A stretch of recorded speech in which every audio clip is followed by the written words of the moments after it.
तो हम लोग ना कल बात कर रहे थे नेचुरल सिलेक्शन के बारे में। दो एग्जाम्पल पढ़े थे, एक तो बैक्टीरिया का एग्जाम्पल कैसे वो एंटीबायोटिक रेजिस्टेंट हो जाते हैं, और दूसरा पढ़ा था पेस्ट का कैसे हो जाते हैं। तीसरा हम पढ़ते हैं इसका केस इंडस्ट्रियल मेलेनिज्म। ये एक टॉपिक है, आप सुनो, ये भी बहुत अच्छा एग्जाम्पल है नेचुरल सिलेक्शन का। सुनो इसमें क्या बताया गया।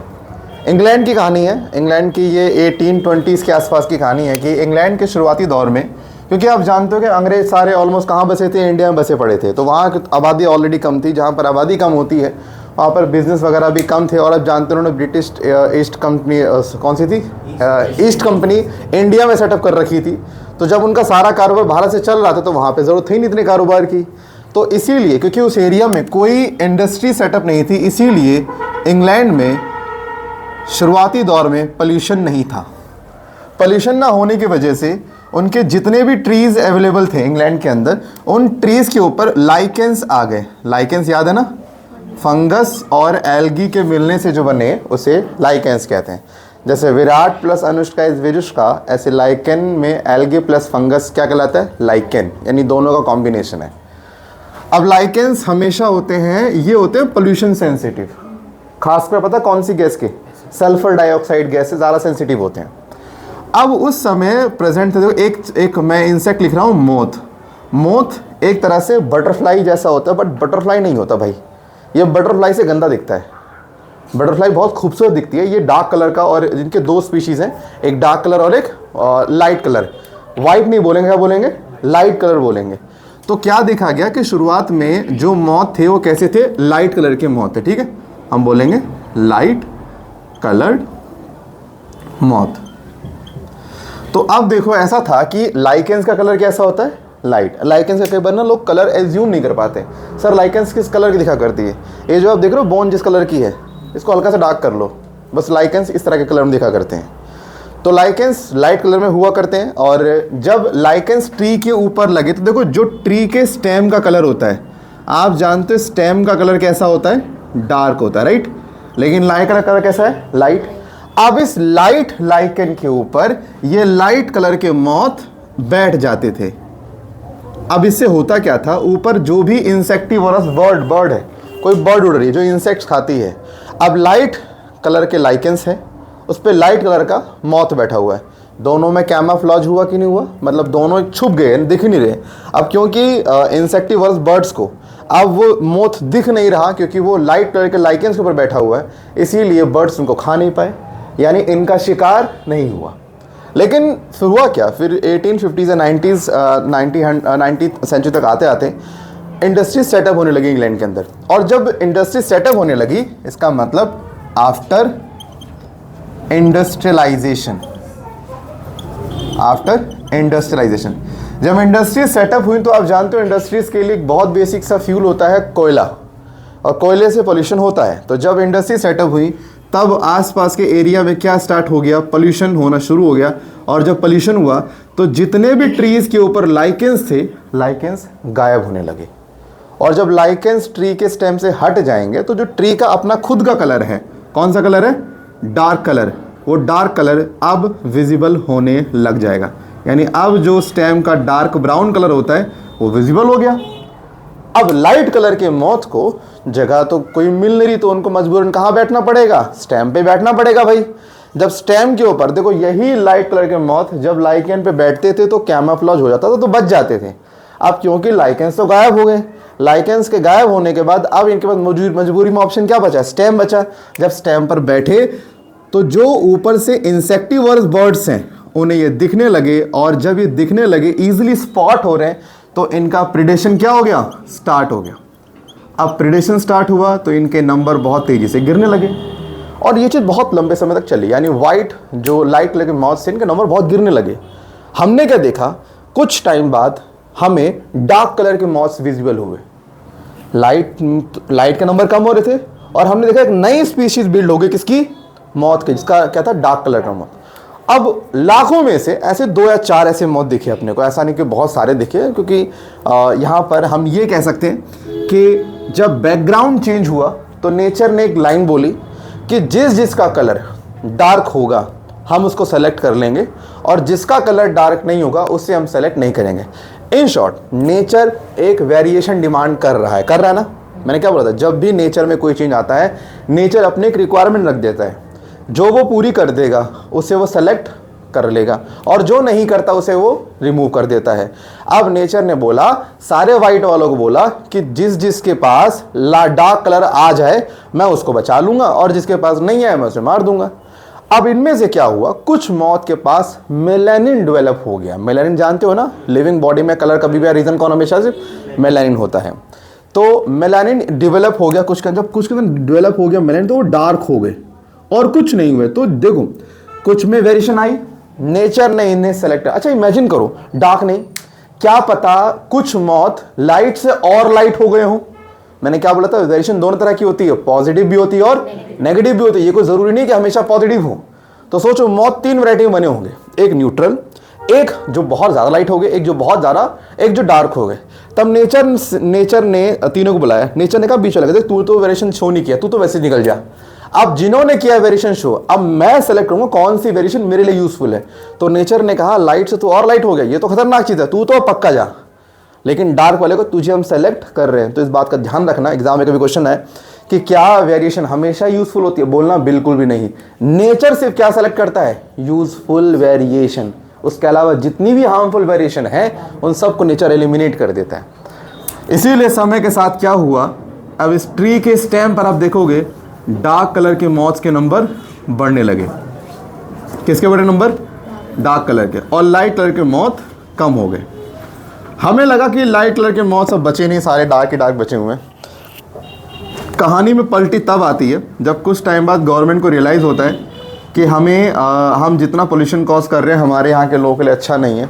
तो कुछ टाइम बाद हमारे गवर्नमेंट को थोड़ा सा होश आता है, मतलब वहाँ की गवर्नमेंट को, और वो पोल्यूशन के लिए कम करने के लिए जो कोयला यूज़ कर रहे थे, इस फ्यूल को स्विच कर लेते हैं। किस में, न्यूक्लियर एनर्जी में। न्यूक्लियर एनर्जी से पोल्यूशन कम होता है एज़ कम्पेयर टू, मैं इसकी बात करूँ तो जब एनर्जी की शिफ्टिंग हो गई, पोल्यूशन का लेवल ड्रॉप हो गया। जब पोल्यूशन का लेवल फिर से गिरा, पोल्यूशन लेवल गिरने से फिर से ट्री पे क्या आने लगे, लाइकेंस आ गए। अब लाइकेंस आ गए तो डार्क इस ओर बैठे हुए थे। अब डार्क इजीली से क्या हो रहे थे, स्पॉट हो रहे थे ऊपर से आसानी से। अब डार्क के नंबर कम होने लगे तो हुआ क्या, हम क्या देखते थोड़ी देर बाद यहाँ पर डार्क के नंबर कम हो रहे हैं और लाइट के नंबर बढ़ रहे हैं। अब हमने ये माना कि ये जो डार्क है ये लाइट में चेंज हुए होंगे। अब भाई इतना भी आसान नहीं डार्क से लाइट में होना, लाइट से डार्क में होना। हमने ये कहा देखो लाइट से डार्क बने ये समझ में आता है, कन्वर्जन लाइट से डार्क का हुआ ये समझ, लेकिन यहाँ पे डार्क से लाइट नहीं बने। यहाँ पर ये हुआ होगा कि जब डार्क के नंबर ज़्यादा थे तो उन्हीं डार्क के बीच में कुछ लाइट छुप गए होंगे, उन्हीं डार्क के बीच में। यहाँ पर डार्क वालों के नंबर ज़्यादा थे और लाइट वालों के नंबर कम थे, ये कम वाले छुप गए थे डार्क के सामने, डार्क के बीच में। फिर जैसे ही पोल्यूशन का लेवल ड्रॉप हुआ तब लाइट वालों के नंबर बढ़ गए, डार्क वालों के नंबर कम हो गए। इसका मतलब यहाँ पे डार्क ने लाइट को नहीं बनाया, लाइट थे पहले से, वो बस नंबर में इंक्रीज हो गए। अब अगर आप यहाँ पे एक चीज़ फरमा रहे हो, नेचर देखो पहले लाइकेन था, ठीक है, यानी पहला बैकग्राउंड क्या था, पहला बैकग्राउंड था लाइट, तो लाइट वाले सेलेक्ट थे, डार्क तो खैर थे ही नहीं, तो डार्क वाले रिमूव कर दिए गए, वैसे थे ही नहीं। ये कंडीशन 1। आगे चल के जब डार्क बैकग्राउंड डेवलप हुआ तो लाइट को यहाँ से रिमूव किया गया, डार्क को यहाँ पर सेलेक्ट किया गया, डार्क के नंबर बढ़ने लगे। और मैं इसको नंबर दिखाता हूँ, कम बेटर रहेगा ना, ताकि कन्फ्यूजन ना हो, डार्क के ज़्यादा लाइट का नंबर कम। फिर जैसे फिर से ही लाइट बैकग्राउंड डेवलप हुआ तो लाइट के नंबर ज़्यादा, डार्क के कम। Case 1, case 2, case 3। हम ये कह सकते हैं केस 1 में डार्क थे ही नहीं कभी, सिर्फ कौन थे, केस 2 में डार्क डेवलप हो गए। फिर जब केस 3 आया तो अब तो दोनों ही है, अब बस नंबर ऊपर नीचे होगा हमेशा, आपको डेवलप नहीं होने वाला। अच्छा यहाँ पे ना अभी हम ये पढ़ने वाले हैं टाइप्स ऑफ नेचुरल सिलेक्शन। आपको अगर हार्डी विनबर्ग की स्टेटमेंट याद हो तो उसने ये कहा था कि किसी भी पॉपुलेशन में जाओ, किसी भी जीन के, कोई भी जीन, आप वटेवर कोई भी जीन आप मान सकते हो, उस जीन के दो टाइप के एलील होंगे, दोनों के नंबर काउंट करना, फ्रीक्वेंसी काउंट करना, फ्रीक्वेंसी याद है ना, टोटल में से कितने हैं, और दोनों को जोड़ोगे सम कितना आएगा 1। तो जैसे अगर मैं प्लान में बोलूँ तो मैं कहा जी मान लो कैपिटल टी स्मॉल टी इनकी मिला के 1 आ जाए, है ना, ऐसे। तो यहाँ पर हम एनसीईआरटी वाला जो टर्म यूज़ किया हम वो यूज़ करेंगे। एनसीईआरटी ने यहाँ पर पी और क्यू से डिनोट किया है। एनसीईआरटी ने कहा मान लेते हैं पी और क्यू ये 2 एलील्स हैं किसी जीन के, तो इसका भी कोई नंबर होगा, इसका भी नंबर है, जब दोनों को जोड़ेंगे तो सम कितना आएगा 1। ये जो छोटी सी इक्वेशन दिखाई ना मैंने, ये हार्डी विनबर्ग प्रिंसिपल की एक शॉर्ट मतलब इक्वेशन फॉर्म में कह सकते हो आप। अब अगर मैं दोनों तरफ स्क्वायर करूं लेफ्ट और राइट, तो स्क्वायर दोनों तरफ, देखो मैथ साफ कहता है जो चेंज आप लेफ्ट में कर रहे हो वही चेंज अगर आप राइट में कर रहे हो तो वो चेंज वैलिड है ना, उसमें कोई ऐसी दिक्कत नहीं है। यानी मैं p प्लस क्यू का कर दूं होल स्क्वायर और यहाँ कर दूं 1 का होल स्क्वायर, तो भाई जस्टिफाई है, मैं दोनों तरफ इक्वली चेंज कर रहा हूँ। आप जब करेंगे स्क्वायर तो आएगा पी पी, यहाँ आएगा 2pq और प्लस में qq इज इक्वल टू 1, है ना। मतलब ये हार्डी विनबर्ग की इक्वेशन थी ये वाली, हमने इस इक्वेशन को मॉडिफाई कर दिया किसमें, इक्वेशन नंबर 2 में कर दिया। तो दोनों ही स्टेटमेंट उसी की हुई, है ना, दोनों उसी की फिर मान जाएगा ना, क्योंकि ये ड्राइव हमने किससे करी है, इसी से तो करी है। अब यहाँ पे चीज़ें रिप्रेजेंट क्या कर रहे हैं, तुम इसको ऐसा मानो ये पॉपुलेशन में होमोजाइगस डोमिनेंट वाले केस है, और ये तुम ऐसा मानो ये पॉपुलेशन में होमोजाइगस रिसेसिव वाले केस है, और ये केस तुम मानो ये हमारे क्या होना हेटेरोजाइगस केस हो गए। ठीक है, मैं आपसे कहता हूँ कि लेट सपोज आपका मैं एक क्वेश्चन देता हूँ। क्वेश्चन में बोला गया अगर P की फ्रीक्वेंसी 0.7 है तो Q की फ्रीक्वेंसी निकालिए। तो बड़ा आसान है, अगर मुझे P की फ्रीक्वेंसी गिवन है 0.7 ही आएगी, 1 से बड़ी क्यों नहीं आएगी अंश का बता, क्योंकि सर P और Q मिला के 1 होना चाहिए, तो ऑब्वियसली बात है कि फ्रीक्वेंसी 1 से छोटी आएगी ना, बड़ी कैसे आ सकती है। तो अब देखो ये 0.7 हो गया, तो ये कितना होना चाहिए कि ये दोनों मिलाकर 1 हो जाए 0.3, यानी Q यहाँ पर क्या आ जाएगा 0.3। अब कई बार आपसे क्वेश्चन जो है मान लीजिए ऐसा बोलेगा, एक क्वेश्चन नंबर 2 कि बताइए कि हेटेरोजाइगस कितने केस होंगे अगर तुम्हें ये वाला कंडीशन दिया जाए तो आपसे नंबर ऑफ हेटेरोजाइगस पूछे गए। हेटेरोजाइगस के लिए आप सबका दिमाग चलेगा पता है क्या, P और Q पूछ रहा है, या सुनो, और ये बिल्कुल नहीं सोचना था आपको। अब मैं आपको इस एग्जाम्पल कैसे, इसी चीज़ को एक बार आप तोड़ दो तो ये, अच्छा मैं इसको इस TT फॉर्म बताऊँ, ठीक है, TT फॉर्म बेटर रहेगा। तो मैं जब इसी को अलग कर दूंगा तो ये हो जाएगा कुछ इस तरीके से, हाँ कि ना। चलो मैं आपकी सहूलियत के लिए कोई रैंडम, मैं इसमें कोई चेंज कर लेता हूँ, रैंडम कोई चेंज। मेरा क्वेश्चन है इसमें नंबर ऑफ हेटेरोजाइगस कितने हैं,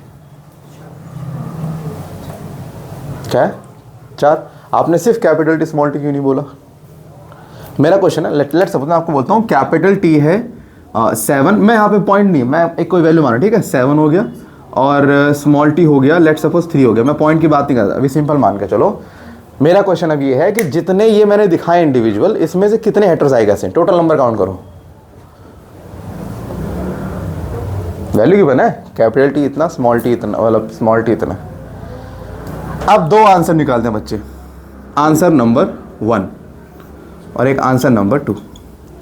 आंसर नंबर 2 ये सर देखो 4 है, 1 2 3 4, यानी 4 इंटू में कैपिटल टी कितना 7, स्मॉल टी कितना 3, यानी टोटल वैल्यू आएगी, यानी इतने टोटल हेटेरोजाइगस है पूरी पॉपुलेशन में, हाँ कि ना। और कुछ लोग निकालेंगे सर क्या आपने पूछा ना हेटेरोजाइगस, तो हम ये निकालेंगे 7 इंटू 3। अब सवाल मेरा ये आ रहा है कि कहाँ पर, मैंने आपको ही बोला कि मैंने बोला कि बताइए हेटेरोजाइगस 1 या 2, मैंने सारे पूछे heterozygous, total number of heterozygous. Total में हम 1 क्यों काउंट करेंगे, जितने हैं सारे करेंगे। 4 क्या 5 होते मैं 5 काउंट करता, 6 होते तो अब जब मैंने यहाँ पर पूछा कि नंबर ऑफ हेटेरोजाइगस कितने होंगे, तो फॉर्मूले के हिसाब से हेटेरोजाइगस ये हुआ, है ना। तो आप लोग आंसर निकालोगे P इंटू क्यू, जबकि ये आंसर नहीं निकलेगा। आंसर जब मैं पूछूं हेटेरोजाइगस, तो मेरा हेटेरोजाइगस मतलब क्या है, पूरा 2pq। 2 का मतलब पता है ना यहाँ पे क्या है, 2 हेटेरोजाइगस हैं। तो आप ऐसा कैसे कर सकते हो कि एक हेटेरोजाइगस का आंसर निकाला, एक का नहीं निकला, तो आपने अधूरा आंसर निकाला ना। इसीलिए हेटेरोजाइगस में कभी भी ये नहीं आते, ये पूरा का पूरा हेटेरोजाइगस में काउंट होता है। और ये झोल है, बच्चों लगता है कि चलो होमोजाइगस में ही है, चलो ये तो आपने सही करा, ये सही करा। जब आता है हेट्रोजाइगस, वो 2 कंसिडर ही नहीं करते। 2 क्यों करा सर? 2 तो एक वो न्यूमेरिक वैल्यू होगी ना। अबे 2 का मतलब कुछ तो होगा ना, मतलब क्या है, डबल हेट्रोजाइगस है। तो जब मैं पूछूंगा टोटल नंबर हेट्रोजाइगस, तो आपको टोटल काउंट करना हो जाएगा। 2 क्या 3, मैं तीनों काउंट कर रहा। तो अगर आज के बाद कभी भी आपसे एग्जाम में क्वेश्चन पूछे नंबर ऑफ हेट्रोजाइगस इंडिविजुअल पूछे, आप पी क्यू नहीं, आप 2pq लोगे। आपको p की वैल्यू गिवन होगी, q की वैल्यू गिवन, सिर्फ इनको मल्टीप्लाई करके आंसर नहीं आएगा, साथ में 2 को भी मल्टीप्लाई करवाना पड़ेगा। अब ये 3 तरह के केस पॉपुलेशन में एग्जिस्ट करते हैं। अब मैं आपको जो पढ़ा रहा हूँ टाइप्स ऑफ नेचुरल सिलेक्शन, वो बेसिकली इसी 3 चीज़ को लेकर समझाऊंगा मैं आपको। सबसे पहला टाइप हम समझेंगे stabilizing type of natural selection. पहला स्टेबलाइजिंग, दूसरा पढ़ेंगे हम लोग डायरेक्शनल, और तीसरा पढ़ेंगे हम लोग डिसरप्टिव। ये 3 टाइप है, मतलब दुनिया में कुछ होता रहा अभी तक 4th टाइप तो बना ही नहीं है। चलो अब मेरे को पता करना है कौन सा टाइप का चल रहा है सिलेक्शन, ठीक है। तो मान लेते हैं कि ये ग्राफ है, ग्राफ में मैंने ये कोई ग्राफ दिखाया इस तरह से, ठीक है। इस ग्राफ में एक लाइन ये, एक लाइन ये, यहाँ पर हो गया मान लेते हैं होमोजाइगस डोमिनेंट, यहाँ पर हो गया रिसेसिव, और यहाँ पर हो गया हेट्रोजाइगस। देख लो मैंने कैपिटल टी स्मॉल टी, मैंने 2 कैपिटल टी स्मॉल टी का मैं हमेशा पूरा इंक्लूड करूँगा। अब आप ये मान लीजिए ये जो नंबर है, मान लेते हैं कि 1000 या 100 ऐसे मैंने रखे हैं प्लांट, 100 प्लांट ऐसे रखे हैं या 100 प्लांट ऐसे रखे हैं, या आप ये ह्यूमन में मान लो। अगर ह्यूमन में मान सकते तो बेटर रहेगा ह्यूमन में, लेकिन ऐसा मानना कि capital T small T tall height नहीं है, मीडियम हाइट वाले हैं, ठीक है। ह्यूमन में आप जानते हो थोड़ा सा मेंडल लॉ कम ही लगता है हमारे सारे जीन्स के केस में। तो मान लो ह्यूमन में कैपिटल टी कैपिटल मतलब ये हो गए 7-7 फीट वाले, 6.5 फीट वाले, ये हो गए 5.5 फीट वाले या 5-8 वाले, ये हो गए 4 फीट वाले या 3 फीट वाले, ठीक है। 3 हाइट के, और तीनों के नंबर कितने हैं, हमने 100 रखे। आज से 100 साल बाद हम आते हैं या 500 साल के बाद आते हैं, मैं क्या देखता हूँ कि हमारे यहाँ पे जो 6.5 फीट वाले लोग थे उनकी तादाद कम हो गई। मान लेते हैं उनकी तादाद है 1000, ठीक है। कौन सा कम, कहाँ 100 से बड़े हैं। अभी पूरा देखो, इनकी 1000 हो गई, और स्मॉल टी वालों की उनकी मान 1000, और जो मीडियम हाइट वालों की थी इनकी आबादी 10,000। यानी पहले तीनों ग्राफ सेम था, लेकिन समय के साथ क्या हुआ, इनके नंबर कम हो गए, इनके नंबर बढ़ गए। यहाँ पे नेचर ने किस कैरेक्टर को सेलेक्ट किया है, एवरेज कैरेक्टर को। इनको बोलते हैं एक्सट्रीम कैरेक्टर, जो बिल्कुल एक्सट्रीम पे चलेगा, या बहुत बड़े या बहुत छोटे, हमेशा एक्सट्रीम में आते हैं। तो नेचर अगर कभी मीडियम कैरेक्टर वाले को सेलेक्ट करे तो ग्राफ ऐसा बनेगा, हाँ कि ना, पीक उठेगा, ये बेस नैरो हो जाएगा। और ये पीक उठने मतलब क्या है कि यहाँ पर मीडियम वाले अब क्या हो गए ज़्यादा, और देखो ये साइड वाले कम हो गए, नहीं साइड वाले कम हो गए। इसका मतलब इनको नेचर सेलेक्ट नहीं कर रहा। तो स्टेबलाइजिंग सिलेक्शन तब मानते हैं जब नेचर किसी मीडियम कैरेक्टर को सेलेक्ट करे, एक्सट्रीम को रिजेक्ट कर दे। हाइट से अच्छा एग्जाम्पल है। हाइट के अलावा एक एग्जाम्पल है सिकल सेल एनीमिया। देखो कैसे अफ्रीका में हम लोग छोड़ते 3 तरह के, एक नॉर्मल हीमोग्लोबिन वाले, एक छोड़ेंगे जिनके पास एक जिन नॉर्मल, एक जिन सिकल सेल की, और एक छोड़ेंगे जिनके दोनों जिन कैसी होगी। आप क्या करो, तीनों के छोड़ दो, 1000 नंबर छोड़ो, तो ना इक्वल छोड़ो। देखो जब तक आप तीनों के इक्वल नंबर नहीं छोड़ोगे, आप ये पता नहीं कर सकते सिलेक्शन चल कौन सा रहा है। अब आपने पहले नंबर में डिफरेंस लिया तो डिफरेंस तो बाद में आना ही आना है। सबका नंबर सेम रखो, फिर मालूम पड़ जाएगा कौन सेलेक्ट हुआ है। क्योंकि कैसे मालूम पड़ता है, जिसका नंबर बढ़ रहा है वो क्या हो रहा है, वो सेलेक्ट हो रहा है। ऐसे मालूम कर लेते हैं।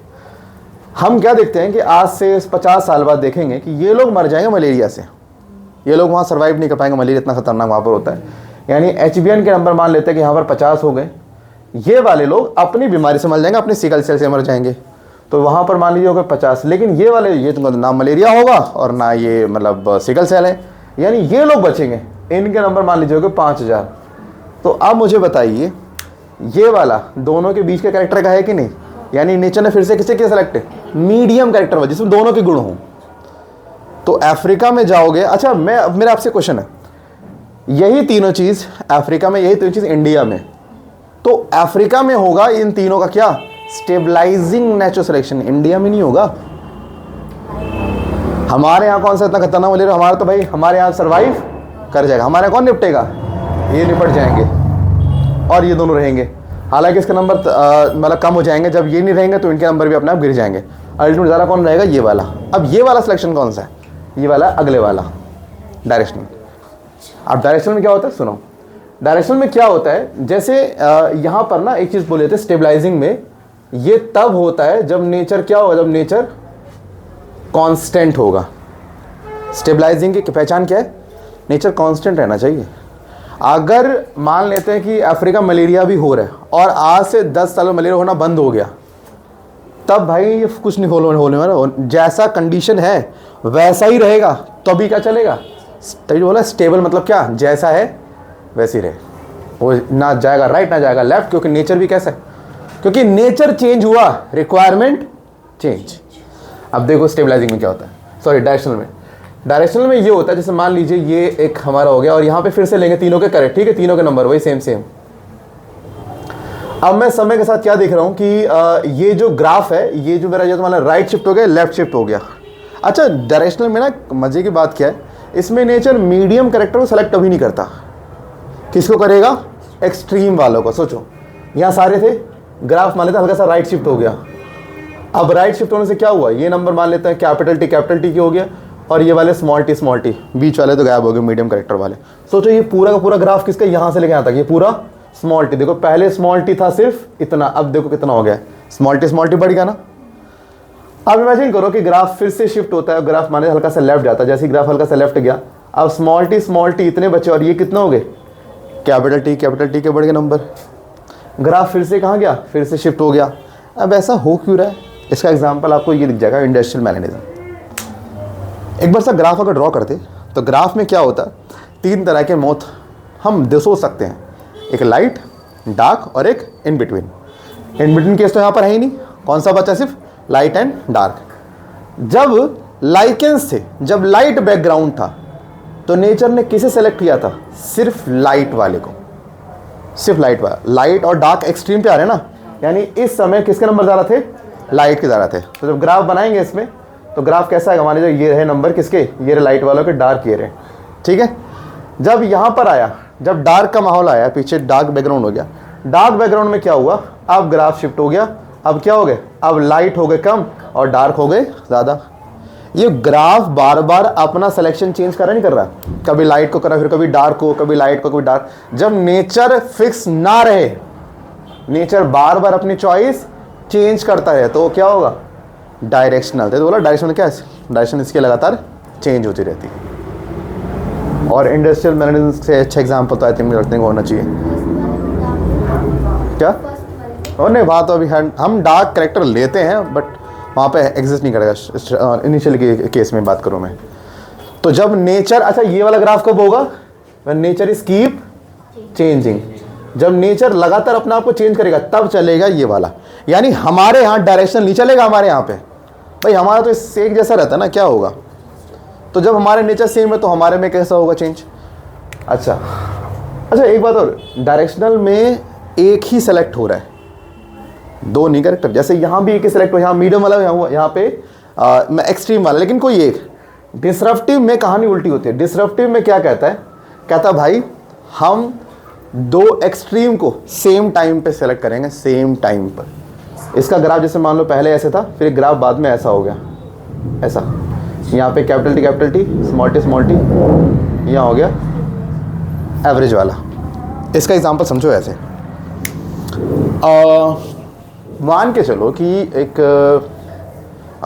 माउंटेन है। अब एक जगह पे माउंटेन्स कभी कभी अलग अलग कलर में देखे जाते हैं। लेट्स सपोज एक हिली एरिया में 2 तरह के माउंटेन्स है, एक ऑरेंज कलर के माउंटेन्स है और एक ग्रे कलर के माउंटेन्स है, और वहाँ पर रोडेंट्स यानी चूहे पाए जाते हैं, 2 तरह के पाए जाते हैं चूहे सेम टाइम पे। जो ऑरेंज कलर के माउंटेन्स हैं उन पे चूहों का स्किन कलर कैसा है, ऑरेंज, और जो ग्रे कलर पे उसका कलर कैसा है, ग्रे। सेम ही एरिया में माइस की 2 अलग अलग एक्सट्रीम वैरायटी सेम टाइम पर एग्जिस्ट कर रही है। जितने ऑरेंज वाले मिले उतने ग्रे वाले भी हैं। ग्रे वाला कहाँ मिल रहा है, ग्रे पे, ऑरेंज वाला कहाँ मिल रहा है, ऑरेंज पे मिल रहा है। तो नेचर ने 2 एक्सट्रीम को सेलेक्ट किया, नहीं किया, सेलेक्ट कर लिया। और जब नेचर दोनों को सेम टाइम पे करे सेलेक्ट, तो कौन सा होगा, डिसरप्टिव। अब मैं ना इन तीनों को हाइट से समझाता हूँ, हाइट एग्जाम्पल से। पहले वाले केस में नेचर टॉल ड्वार्फ को हटा देगा, किसे करेगा, एक्सेप्ट एवरेज हाइट वाले को। हमारे इंडिया में अगर हाइट के हिसाब से निकालने बैठे सिलेक्शन प्रोसेस तो कौन सा होगा? स्टेबलाइजिंग।